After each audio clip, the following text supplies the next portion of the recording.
Les bouteilles et les bipasses sont des éléments qui permettent d'améliorer les réglages de la chaleur.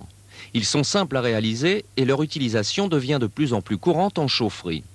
Ils sont bien utiles, mais on observe parfois des problèmes de fonctionnement sur les installations qui en sont équipées. Ces problèmes sont dus à un mauvais montage des bouteilles et bipasses, mais aussi à une méconnaissance des phénomènes qui se produisent dans ces éléments. Un banc d'essai de bouteilles et de bipasses a été réalisé au caustique. Les bouteilles et bipasses sont en verre. Ils sont installés sur des panneaux qui viennent prendre place sur le banc en fonction des essais. Ce banc simule une installation classique, la partie production. Le réchauffeur produit de l'eau à une température supérieure à 50 degrés.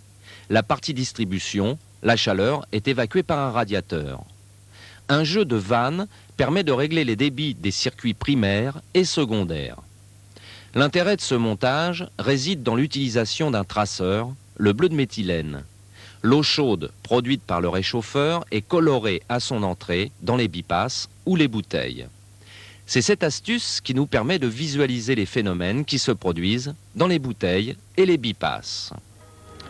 Rappelons dans cette première partie qu'un même élément peut jouer deux rôles. Soit réaliser un mélange, soit casser la pression pour utiliser l'expression courante. L'installateur peut décider de l'une ou de l'autre de ces utilisations comme il l'entend.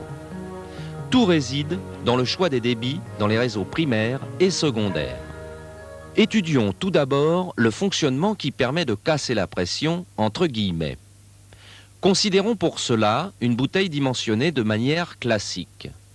Elle est reliée au circuit du réchauffeur par ses tubulures à gauche de l'image et au circuit du radiateur par ses tubulures à droite.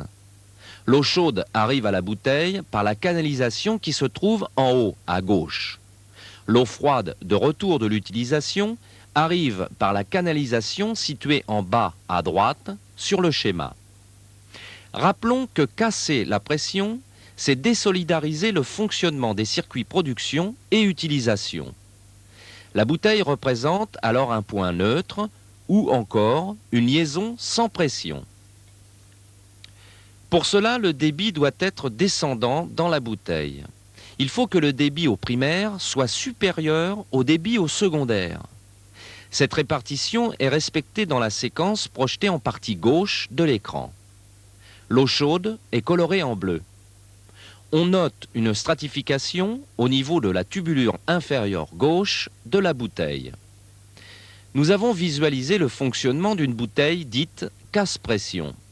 Voyons maintenant qu'un simple bipasse peut également jouer ce rôle. Le bipasse est raccordé de la même façon que la bouteille présentée précédemment. Si l'on applique un débit primaire supérieur au débit secondaire, le débit est bien descendant dans le bipasse. Ce bipasse casse la pression, tout comme le faisait la bouteille. Comme vous venez de le voir en image, une bouteille, de même qu'un bipasse, permettent de casser la pression. Mais ces deux éléments peuvent également réaliser un mélange. Pour comprendre cette deuxième utilisation, considérons un bipasse lisse. Ce bipasse est raccordé de la même façon que précédemment. La tuyauterie de départ vers la distribution se trouve notamment en haut, à droite. Rappelons que le but des fonctionnements en mélange est d'abaisser la température au départ de la distribution à un niveau inférieur à la température en sortie de production. Il est requis lorsque l'on veut par exemple raccorder une installation de chauffage par le sol qui réclame une température maximale de 45 degrés à une chaudière classique qui produit de l'eau à 80 degrés. Pour cela, il faut recycler un débit d'eau froide de retour de la distribution. Ce débit est mélangé au débit d'eau chaude produit par le générateur. Le flux est maintenant ascendant dans le corps du bipasse. Le débit primaire doit cette fois être inférieur au débit secondaire. Observez ce qui se passe en image.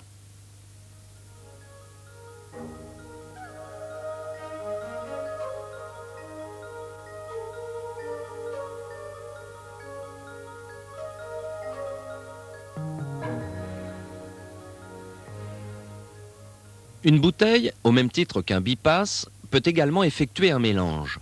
Il suffit de respecter la répartition des débits. Pour un mélange, le débit primaire est inférieur au débit secondaire. La stratification est cette fois localisée au niveau du départ de la distribution. Le mélange de l'eau chaude en provenance de la production et de l'eau froide de retour de la distribution est ici particulièrement visible. On note en effet la superposition des filets d'eau chaude, en bleu, et des filets d'eau froide. Il y a stratification dans la tuyauterie. Le mélange des flux d'eau ne sera effectif que plus loin dans la canalisation. En conséquence, attention aux mesures de température effectuées trop près d'un point de mélange. Elles ont toutes les chances de ne pas être représentatives d'une température d'eau moyenne. Il est préférable de compter sur la pompe pour mélanger. Comme on vient de le voir en image, une bouteille ou un bipasse peuvent tour à tour réaliser un mélange ou casser la pression. C'est la répartition des débits au primaire et au secondaire qui permet d'obtenir telle ou telle situation. Prenons l'exemple d'une bouteille et réglons le débit au primaire de telle façon qu'il soit inférieur au débit secondaire. Il y a alors recyclage et la stratification est établie en partie haute. Augmentons le débit au primaire pour qu'il devienne supérieur au débit secondaire. Cela entraîne un déplacement de la stratification vers le bas. Le flux dans la bouteille est maintenant totalement inversé. C'est le fonctionnement appelé casse-pression.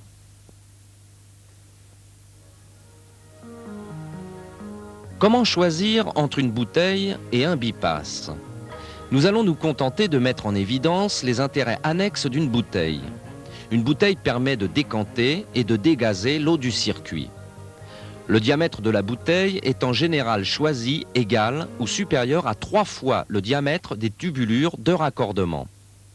Ce dimensionnement conduit à des vitesses très faibles dans le corps de la bouteille. De telles vitesses permettent aux particules solides contenues dans l'eau de se déposer au fond de la bouteille. Elle sert ainsi de pot de décantation. De la même façon, les bulles d'air sont aisément évacuées en partie supérieure de la bouteille. Dans notre cas, la bouteille est équipée d'un purgeur automatique.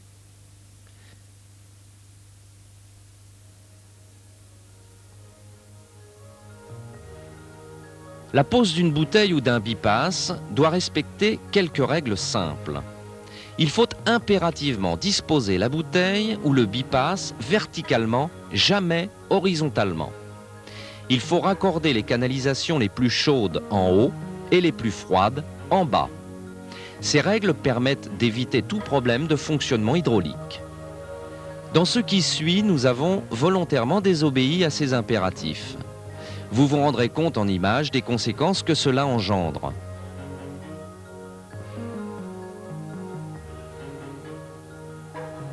Le montage horizontal d'une bouteille ou d'un bipasse est à proscrire. La séquence que nous allons voir présente une bouteille placée horizontalement. Elle est alimentée en eau chaude par la tubulure inférieure gauche et en eau froide par la tubulure supérieure droite. Regardez. Ce montage engendre des circulations parasites à l'intérieur de la bouteille. Il y a perturbation des phénomènes de stratification.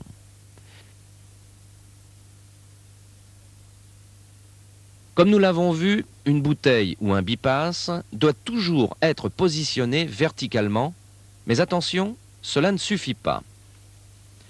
Dans la prochaine séquence, nous allons voir une bouteille dont l'entrée d'eau froide est en haut à gauche.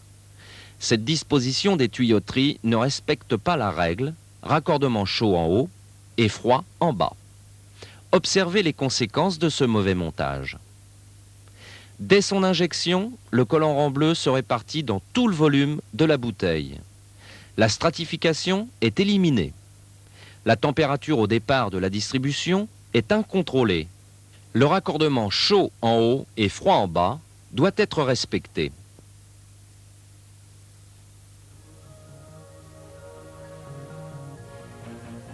Cette dernière partie présente l'exemple d'une bouteille puis d'un bipasse de conception quelque peu originale. Leurs avantages ne sont pourtant pas à dédaigner. Regardez plutôt. Cette bouteille est constituée de tubulures disposées en regard. Son fonctionnement, en bouteille casse-pression dans cette séquence, est satisfaisant. Sa réalisation est largement facilitée par rapport aux bouteilles classiques. Il faut toutefois noter que le décalage des tubulures permet de supprimer les injections directes entre les piquages et de minimiser les turbulences. La décantation et le dégazage sont alors améliorés. Ce schéma présente un bipasse en U. Sa configuration a pour principal avantage de permettre le raccordement indifférent des canalisations. La disposition froid en haut et chaud en bas est permise grâce au siphon. Pour la séquence suivante, nous avons relié la sortie production en bas à gauche et le retour distribution en haut à droite. La répartition des débits est telle que le bipasse fonctionne en casse-pression. Regardez attentivement. Le débit d'eau chaude injecté dans l'installation n'est pas perturbé. La température au départ de la distribution est égale à la température en sortie de la production. Ce bipasse en U est utilisé lorsque la disposition chaud en haut et froid en bas n'est pas possible.